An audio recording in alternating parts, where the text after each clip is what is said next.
Sur cette place mythique, Yves Montand et Lino Ventura ont joué des parties de pétanque disputées. Elle est bordée par le café de la place, et par la célèbre Colombe d'Or qui a accueilli les plus grands artistes du XXe siècle, Matisse, Chagall, Picasso, Braque, Léger, Folon. Longez les remparts en montant vers le village, et entrez par la porte de Vence. Saint-Paul-de-Vence est calme et propre, impeccable, sans trace de graffiti. La rue principale et toutes les ruelles secondaires ne sont que des prolongements des sentiers des muletiers d'autrefois. Le pavé est si soigneusement disposé qu'il ressemble à une mosaïque. La place de la Grande Fontaine se dresse en plein centre-ville.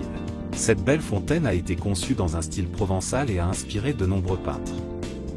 Lorsque vous atteignez l'extrémité de la voie principale, vous sortez par une arche appelée Porte de Nice, car elle se trouve à la limite sud du village, qui mène en direction de la ville de Nice. Entrer dans la collégiale, c'est comme entrer dans un autre pays des merveilles. Elle remonte au XIVe siècle, avec une construction qui s'est poursuivie pendant environ 400 ans, résultant en un mélange de différentes périodes et styles d'architecture. L'intérieur de l'église est l'un des plus beaux de Provence, et certainement l'un des plus intéressants.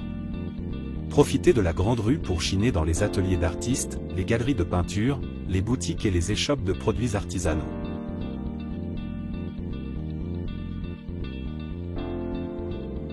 Laissez-vous envoûter par le charme de ces maisons qui ont conservé des traces de leur splendeur passée.